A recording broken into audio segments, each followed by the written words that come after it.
السلام علیکم۔ امید ہے آپ سب بخیریت ہوں گے۔ آج میں آپ کے لیے حاتم طائی کی صحاوت کا قصہ لے کر آیا ہوں۔ حاتم طائی کو کون نہیں جانتا اور ان کی صحاوت دنیا بھر میں مشہور ہے۔ روم کے بادشاہ کے دور میں ایک دن حاتم طائی کی صحاوت کا تذکرہ ہوا۔ ایک شخص نے بتایا کہ حاتم طائی کے پاس ایک بہترین عمدہ نسل کا گھوڑا ہے جو ہوا کی رفتار سے دوڑتا ہے۔ خوبصورت اتنا ہے کہ جو بھی اس کو دیکھتا ہے بس دیکھتا ہی رہ جاتا ہے۔ حاتم طائی اور اس کے گھوڑے کی تعریف سن کر بادشاہ بولا کہ جب تک کسی آدمی کو آزمایا نہ جائے اس وقت تک اس کے بارے میں کوئی رائے قائم کرنا عقل اور شعور کے خلاف ہے۔ بادشاہ نے وزیر سے کہا کہ تم خود جاؤ اور حاتم طائی کی صحاوت کے بارے میں ہمیں معلومات فراہم کرو اور کسی ایسی چیز کا مطالبہ اس سے کرو جو اس کی نظر میں سب سے زیادہ قیمتی ہو۔ دربار میں ایک درباری نے کہا کہ حاتم طائی کے لیے سب سے زیادہ عزیز اور سب سے زیادہ قیمتی اس کا تیز رفتار گھوڑا ہے۔ بادشاہ کو درباری کی یہ بات پسند آئی اور اس نے وزیر سے کہا کہ تم خود حاتم طائی کے پاس جاؤ اور اس سے وہ گھوڑا مانگو۔ اگر وہ گھوڑا دے دے تو میں حاتم طائی کی صحاوت کو مان لوں گا۔ روم سے چلا ہوا یہ وفد منزل طے کرتا ہوا رات کے وقت حاتم طائی کے پاس پہنچا۔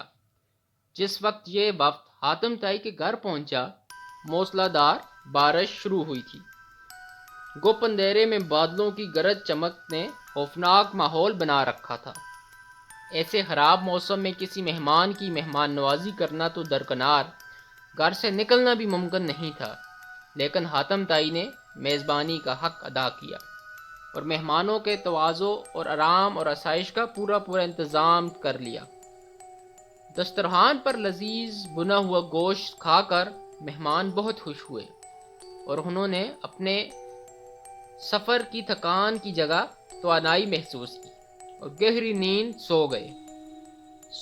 صبح کے وقت جب بارش تھم چکی تھی تو ہر چیز دھلی ہوئی اور صاف نظر آ رہی تھی۔ ناشتے کے دوران وزیر نے مہمان نوازی اور اظہار تشکر کے بعد اپنے آنے کا مقصد بیان کیا۔ کہا کہ ہمارے بادشاہ کو آپ کے گھوڑے کے بارے میں بہت کچھ بتایا گیا ہے۔ گھوڑے کی تعریف سن کر بادشاہ چاہتا ہے کہ آپ اپنا گھوڑا بادشاہ سلامت کی خدمت میں نظر کر دیں۔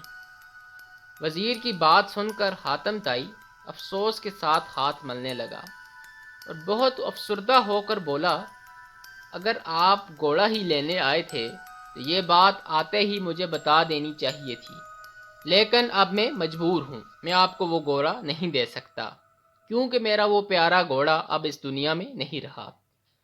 آپ کو پتا ہے کہ پوری رات طوفانی بارش برستی رہی، میرے لیے یہ ممکن نہیں تھا کہ چراگاہ یا کسی اور جگہ سے کوئی جانور منگا سکتا، لہٰذا میں نے اپنے گھوڑے کو ذبح کر دیا اور اس کا بنا ہوا گوشت دسترخوان کی زینت بنایا تاکہ آپ کی مہمان نوازی میں کسی قسم کی کمی نہ رہے۔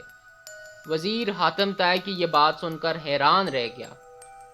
بادشاہ سلامت کو جب یہ سارا واقعہ جا کر سنایا تو اس نے بھی حاتم طائی کی صحاوت کی بڑی تعریف کی اور ہر طرف ان کے چرچے ہوئے۔